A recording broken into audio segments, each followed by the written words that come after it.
सभी को मेरा नमस्कार। आज है 10 जनवरी। तो आज के वीडियो का टॉपिक है पॉलिटी यानी भारत की राज्य व्यवस्था। इससे पूर्व की क्लासेस में हमने भारतीय संविधान के भाग 4 का तक समझा था यानी मौलिक कर्तव्यों के बारे में समझा था। आज की क्लास में हम भारतीय संविधान के भाग 5 के बारे में समझेंगे। भारतीय संविधान के भाग 5 में क्या दिया गया है।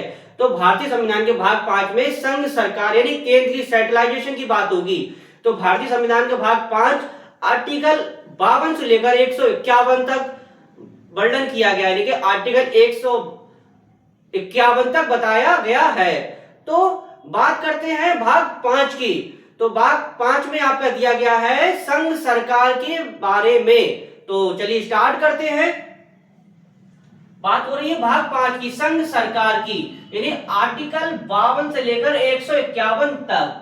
अच्छा, 52 से लेकर 151 तक आर्टिकल दिए गए हैं। तो इसमें क्या क्या चीजें दी गई हैं इसे हम समझते हैं। तो चलिए स्टार्ट करते हैं। सबसे पहले दिया भारतीय लोकतंत्र के 3 आधार स्तंभ हैं, यानी कि जो भारतीय लोकतंत्र है उसे कितने आधार स्तंभ हैं? 3 आधार स्तंभ हैं जिन पर भारतीय संसद प्रणाली का जो टिकी हुई है। यानी कि भारतीय लोकतंत्र के 3 आधार स्तंभ हैं जिन पर भारतीय संसद प्रणाली का जो टिकी हुई है। अच्छा, 3 आधार स्तंभ है तो कौन कौन से 3 आधार स्तंभ हैं? तो ये भैया आपके 3 आधार स्तंभ हैं विधायिका, कार्यपालिका, न्यायपालिका। अच्छा, अब आपने पढ़ा विधायिका, कार्यपालिका, न्यायपालिका 3 आधार स्तंभ तो है जिन पर भारतीय संसद प्रणाली टिकी हुई है। तो ये है क्या चीज? तो विधायिका क्या चीज है? तो विधायिका आपकी है, यानी विधायिका कार्य है विधि के अनुसार शासन करना, यानी कि कानून बनाना।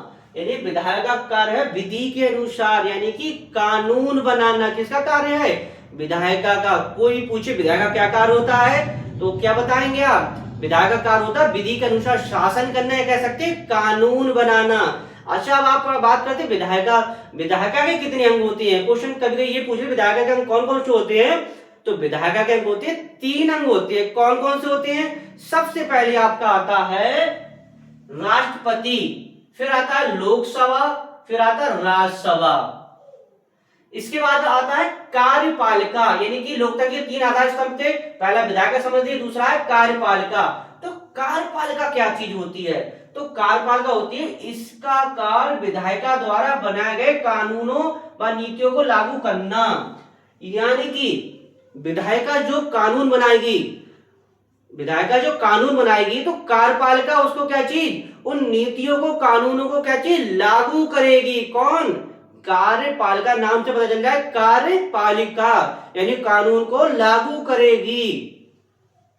अच्छा, इसके भी कितने अंग हैं? इसके हैं 5 अंग हैं। कौन कौन से अंग हैं? एक तो राष्ट्रपति है, उपराष्ट्रपति है, प्रधानमंत्री का पद है, और प्रधानमंत्री के मंत्री परिषद और महान्यायवादी। यानी कि कार्यपालिका कितने अंग है? कार्यपालिका के 5 अंग है। कौन कौन से अंग हैं? कार्यपालिका के 5 अंग हैं राष्ट्रपति, उपराष्ट्रपति, प्रधानमंत्री का पद, प्रधानमंत्री मंत्री परिषद और महान्यायवादी। इसके बाद आती है न्यायपालिका की, यानी कि विधायिका आपने समझ ली, कार्यपालिका समझ ली, न्यायपालिका समझते हैं। न्यायपालिका क्या चीज होती है? इसका कार्य विधि के उल्लंघन पर दंड प्रदान करना या न्याय प्रदान करना। यानी कि जो विधि बनी हुई है अगर उसका कोई उल्लंघन करेगा तो न्यायपालिका क्या चीज, उसे दंड प्रदान करेगी, सजा देगी। अच्छा, अब बात करते हैं न्यायपालिका। न्यायपालिका कितने अंग होते हैं? न्यायपालिका के अंग होते 3। कौन कौन से होते हैं? तो सुप्रीम कोर्ट, सर्वोच्च न्यायालय कह सकते हैं, हाई कोर्ट यानी उच्च न्यायालय, डिस्ट्रिक्ट कोर्ट यानी जिला न्यायालय। अच्छा, भारत में एकीकृत न्यायपालिका है। क्या है? कोई पूछे भारत की न्यायपालिका कैसी न्यायपालिका है? एकीकृत न्यायपालिका है। और न्यायपालिका कितने अंग बताए गए हैं? 3 अंग बताए गए। सबसे पहले सुप्रीम कोर्ट, फिर उससे नीचे आता है हाई कोर्ट, फिर सबसे नीचे आता है डिस्ट्रिक्ट कोर्ट। अच्छा, भारत की न्यायपालिका कैसी? एकीकृत न्यायपालिका है। अच्छा, एक चीज और समझते हैं कि मीडिया लोकतंत्र का चौथा स्तंभ है। क्वेश्चन कभी भी वनडे एग्जाम में पूछ लेता है मीडिया से कि मीडिया लोकतंत्र का कौन सा स्तंभ है। तो कौन सा स्तंभ है? चौथा स्तंभ है। कौन सा स्तंभ है? चौथा स्तंभ है। ये आपने एक क्या चीज भूमिका पढ़ी संघ सरकार की। अब बात करते हैं राष्ट्रपति का पद। अब बात करते हैं राष्ट्रपति का पद। तो राष्ट्रपति का पद सबसे पहले हम समझते हैं राष्ट्रपति का पद लिया किस देश के संविधान से है। क्वेश्चन सीधे सीधे पूछता है कि राष्ट्रपति का पद किस देश के संविधान से लिया गया है। तो ऑप्शन में क्या लगाएंगे? आयरलैंड के संविधान से, यानी आयरलैंड के संविधान से भारत का राष्ट्रपति का पद है उसके बाद उसको लिया गया है। अब बात करते हैं राष्ट्रपति का पद किस अनुच्छेद में दिया गया है। तो राष्ट्रपति का भारतीय संविधान के अनुच्छेद 52 यानी अनुच्छेद 52 में राष्ट्रपति के पद के बारे में बताया गया है। यानी भारत का राष्ट्रपति का पद होगा, यानी भारत का एक राष्ट्रपति होगा। तो हम समझते हैं इसके लिए, यानी राष्ट्रपति का पद आयरलैंड के संविधान से लिया गया है। अब बात करते हैं आर्टिकल यानी अनुच्छेद 52 में भारत के राष्ट्रपति का पद के बारे में बताया गया है। यानी भारत में एक राष्ट्रपति का पद होगा जो कि गणराज्य होगा, वंशानुगत नहीं, यानी पीढ़ी दर नहीं होगा। कैसा होगा? गणराज्य होगा। यानी कि भारत का एक राष्ट्रपति का पद होगा जो गणराज्य होगा, वंशानुगत नहीं होगा। अच्छा एक चीज समझ लीजिए, भारत का जो राष्ट्रपति का चुनाव होता है, यानी कि भारत के राष्ट्रपति कितने बार भी राष्ट्रपति के पद का चुनाव कर सकता है। लेकिन अमेरिका में जो राष्ट्रपति का पद है तो व्यक्ति कितने 2 बार ही राष्ट्रपति के पद पर सुशोभित रह सकता है। लेकिन भारत के राष्ट्रपति के पद में यह कंडीशन लागू नहीं होती है। अब बात करते हैं आर्टिकल यानी कि अनुच्छेद 53 की।